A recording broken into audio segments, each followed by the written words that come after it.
बिस्मिल्लाहिर्रहमानिर्रहीम, अस्सलाम वालेकुम। प्रैक्टिकल मशीन लर्निंग कोर्स के डे 12 के अंदर मैं आपको खुशामदीद कहता हूँ। हमारा डाटा ट्रांसफॉर्मेशन का टॉपिक चल रहा है और पिछले सेशन के अंदर मैंने आपको बताया था कि हम किस तरीके से अपने डाटा को स्केल कर सकते हैं, बड़ी वैल्यूज़ को छोटी वैल्यूज़ के अंदर कन्वर्ट कर सकते हैं। इसके लिए अमूमन स्टैंडर्ड स्केलर को इस्तेमाल किया जाता है, जिसका तरीका मैंने आपको पिछले सेशन में मुकम्मल समझा दिया था। अगर हम कोई ऐसा एल्गोरिदम यूज़ कर रहे हैं जो नेगेटिव वैल्यूज़ को सपोर्ट नहीं करता, तो उस सूरत में हम मिन मैक्स स्केलर को इस्तेमाल करेंगे, वरना अमूमन स्टैंडर्ड स्केलर को इस्तेमाल किया जाता है। और भी बहुत सारे स्केलर हैं, लेकिन स्टैंडर्ड स्केलर को सबसे ज़्यादा इस्तेमाल किया जाता है। जब स्टैंडर्ड स्केलर को यूज़ करके हम अपने डाटा को स्टैंडर्डाइज़ कर लेते हैं, तो उस डाटा को स्टैंडर्डाइज़्ड डाटा भी कहा जाता है और इस अमल को स्टैंडर्डाइजेशन भी कहते हैं। चूँकि स्टैंडर्ड स्केलर के अंदर डाटा को स्केल करने के लिए ज़ी स्कोर का तरीका इस्तेमाल होता है, इसलिए इसको ज़ी स्केलर भी कहा जाता है।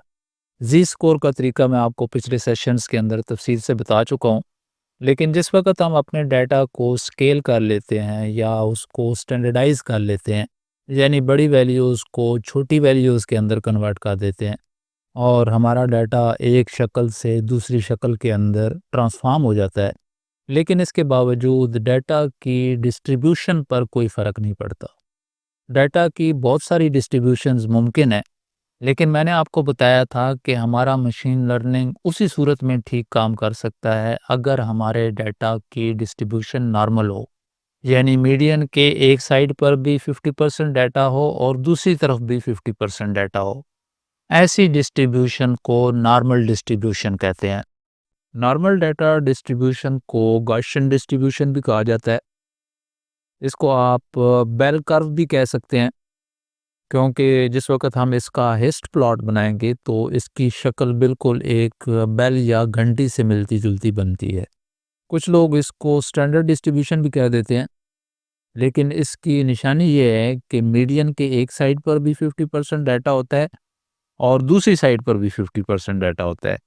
जिस वक़्त हम इसका हिस्ट प्लॉट बनाते हैं, तो मीडियन की एक साइड पर जो शेप बनती है, बिल्कुल वही सेम शेप दूसरी साइड पर भी बनती है। यानी ये बिल्कुल मिरर इमेजेस होते हैं और मैक्सिमम डाटा मीडियन या सेंट्रल टेंडेंसी के नज़दीक-नज़दीक होता है। और नॉर्मल डिस्ट्रीब्यूशन के बारे में मैंने आपको ग़ालिबन किसी पिछले सेशन के अंदर बताया था कि इसका 99% डाटा मीन से 3 स्टैंडर्ड डेविएशन के दरमियान पूरा हो जाता है, यानी उससे बाहर नहीं होता। मीन से 1 स्टैंडर्ड डेविएशन के फासले तक 68% डाटा आता है, 2 तक 95% डाटा आ जाता है और मीन से 3 स्टैंडर्ड डेविएशन के फासले तक 99% डाटा आ जाता है। तो अब आपको डाटा की नॉर्मल डिस्ट्रीब्यूशन का पता है और मशीन लर्निंग के लिए हमें यही डिस्ट्रीब्यूशन चाहिए, लेकिन डाटा की तो मुख्तलिफ डिस्ट्रीब्यूशंस हो सकती हैं। आमतौर पर जो हमें डाटा मिलता है उसकी डिस्ट्रीब्यूशन नॉर्मल नहीं होती। पिछले सेशन के अंदर हमने उसको स्केल कर लिया, उसकी बड़ी वैल्यूज़ छोटी वैल्यूज़ के अंदर ट्रांसफ़ॉर्म हो गई, लेकिन उससे डाटा की डिस्ट्रीब्यूशन पर कोई फ़र्क नहीं पड़ता। अब अगर हमारे पास जो डाटा है उसकी डिस्ट्रीब्यूशन नॉर्मल नहीं है, तो हमें उसकी डिस्ट्रीब्यूशन को भी नॉर्मल में ट्रांसफ़ॉर्म करना पड़ेगा। इसके लिए भी हम scikit-learn की लाइब्रेरी को इस्तेमाल कर सकते हैं। इसके अंदर बहुत सारे मेथड्स मौजूद हैं, जिनको इस्तेमाल करके हम मुख्तलिफ़ किस्म की डिस्ट्रीब्यूशंस को नॉर्मल डिस्ट्रीब्यूशन के अंदर ट्रांसफ़ॉर्म कर लेते हैं। मुख्तलिफ़ किस्म के ट्रांसफ़ार्मर्स हैं, जो हमारे डाटा को नॉर्मल डिस्ट्रीब्यूशन के अंदर ट्रांसफ़ॉर्म कर देते हैं या उसको नॉर्मल डिस्ट्रीब्यूशन के साथ मैप कर देते हैं। इनके काम करने का तरीका अगर आप ज़्यादा तफ़सील से समझना चाहते हैं, उसको पढ़ना चाहते हैं, तो उसका लिंक भी मैं शेयर कर दूँगा। अब मिसाल के तौर पर ये जो इमेज आपके सामने है, ये भी मैंने scikit-learn की वेबसाइट से ली है और ये इमेज हमें दिखा रहा है कि जब मुख्तलिफ़ किस्म की डिस्ट्रीब्यूशंस पर हम कोई मेथड इस्तेमाल करते हैं, तो उसका रिज़ल्ट हमें कैसा मिलता है। मिसाल के तौर पर ये जो पहली लॉग नॉर्मल डिस्ट्रीब्यूशन है, इस पर जब बॉक्स कॉक्स का मेथड अप्लाई किया गया तो ये डिस्ट्रीब्यूशन नॉर्मल डिस्ट्रीब्यूशन के अंदर तब्दील हो गई। इसी तरह नीचे इस पर जियो जॉनसन का मेथड अप्लाई किया गया है। बेहतर है कि आप इस डॉक्यूमेंटेशन को मुकम्मल पढ़ लें। मैं फ़िलहाल इनकी बहुत ज़्यादा डिटेल के अंदर नहीं जाऊँगा, लेकिन चूँकि ये प्रैक्टिकल मशीन लर्निंग का कोर्स है, तो मैं आपको वीएस कोड के अंदर चंद एक तरीके अमली तौर पर इस्तेमाल करके दिखाऊँगा। अगर ये सारे मेथड्स मैं आपको डिटेल के अंदर समझाना शुरू कर दूँ, तो एक सेशन के अंदर सिर्फ एक मेथड कवर होगा। इसलिए मैं आपको अमली तौर पर चंद एक इस्तेमाल करके दिखा देता हूँ। जिस भी मेथड की डिटेल आप पढ़ना चाहते हैं, तो उसकी डॉक्यूमेंटेशन के अंदर से आप पढ़ सकते हैं। अब मैंने वीएस कोड खोल लिया है। ये एमएल की वही एनवायरनमेंट है जो मैंने पिछले सेशंस के अंदर भी इस्तेमाल की है। ये कोड फाइल भी आपको मिल जाएगी। इसमें सबसे पहले मैंने ये 4 लाइब्रेरीज इंपोर्ट की हैं जिनकी हमें ज़रूरत पड़ेगी, और उसके बाद नमपाई को इस्तेमाल करके मैंने एक non normal data distribution create की है। इसका साइज मैंने 2000 रखा है और ये एक्सपोनेंशियल डाटा डिस्ट्रीब्यूशन है। इसकी वैल्यूज़ भी नीचे आ गई हैं। चूंकि डाटा पॉइंट्स की तादाद काफ़ी ज़्यादा है, तो वैल्यूज़ को देखकर हम डाटा की डिस्ट्रीब्यूशन का अंदाज़ा नहीं लगा सकते। इसलिए नीचे मैंने इसका हिस्ट प्लॉट बनाया है और KDE की वैल्यू ट्रू कर दी है। प्लॉट से ये बिल्कुल वाज़ेह है कि ये नॉर्मल डिस्ट्रीब्यूशन नहीं है। ये कोड भी आपको scikit-learn की वेबसाइट से मिल जाएगा। इसमें पहले मैंने इंपोर्ट किया है पावर ट्रांसफार्मर और उसके बाद क्विंटाइल ट्रांसफार्मर।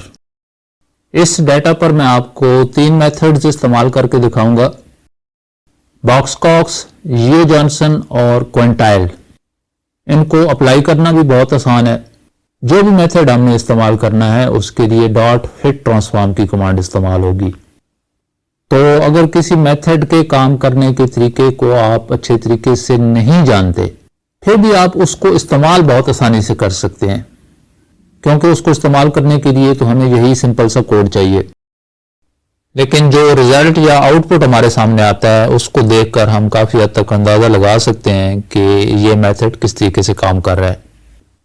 अब इन तीनों का रिजल्ट हमारे सामने आ चुका है, लेकिन इसका सही अंदाज़ा हमें तभी हो सकता है जब हम इसका दोबारा हिस्ट प्लॉट बनाते हैं। तो ये हमारी ओरिजिनल डाटा डिस्ट्रीब्यूशन है और ये डिस्ट्रीब्यूशन है हमारी बॉक्सकॉक्स की। इसने भी डाटा को काफ़ी हद तक नॉर्मलाइज्ड कर दी है। उसके बाद जियो जॉनसन है और आखिर में क्विंटाइल है। और क्विंटाइल ट्रांसफॉर्मेशन ने हमारे डाटा को सबसे अच्छे तरीके से एक नॉर्मल डिस्ट्रीब्यूशन के अंदर ट्रांसफॉर्म किया है।